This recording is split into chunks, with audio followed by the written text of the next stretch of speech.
வெளிநாட்டு வேலையை பற்றி நிறைய நண்பர்கள் வந்து வாண்டட் போடுறாங்க. ஆனால் வந்து ஆட்கள் எடுக்கவே மாட்டேங்கிறாங்களே அப்படின்னு சொல்லிட்டு என் ஃப்ரெண்ட்ஸ் சர்க்கிளில் வந்து கேட்குறாங்க. ஒரு கம்பெனியில் வந்துட்டு 5 வாண்டட் இல்லை 1 வாண்டட் தான் இருக்கும். அதுக்கு வந்து நீங்கள் 1000 பேர் வந்து அவங்க போடும்போது 1000 பேர் அப்ளிகேஷன் பண்ணால் அதில் எது எலிஜிபிளாக இருக்கோ அதை தான் எடுத்துவாங்க.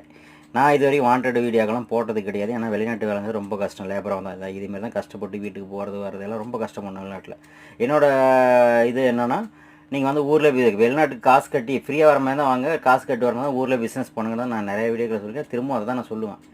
ஏன்னா இங்கே வந்த பிறகு வந்துட்டு கஷ்டப்பட்டுக்கிட்டு தான் உங்களை மீட்கிறதுலாம் யாரும் வரமாட்டாங்க. நீங்களே வந்து முயற்சி பண்ணி முன்னேறதான் இல்லைன்னா இல்லை. அப்படிங்கும்போது வெளிநாட்டு வேலைக்கு வந்து பார்த்தீங்கன்னா வாண்டட் வந்து 1 2 தான் இருக்குது. அதுக்கு வீடியோ போடுறாங்கன்னா அதுக்கான எலிஜிபிள் பேப்பர் எடுத்துட்டாங்கன்னா பாக்கி பேர்லாம் ரிஜெக்ட் பண்ணிடுவாங்க. இவ்வளோதாங்க விஷயம். அதனால் அவங்கள சொல்கிறவங்க வந்து ஏதாவது ஒருத்தவங்க வந்து பயன்படுத்த சொல்கிறாங்க, அவங்களை தெரியும் தப்பாக பேசாதீங்க. இது எப்படின்னா வந்து 30,000 பேர் நிற்கிறத 3 தண்ணி பாட்டில் தூக்கி போட்டு குடிச்சிங்கிற மாதிரி தான் இருக்கும் வாண்டடுங்கெல்லாம் வெளிநாட்டு வேலைகளுக்கு.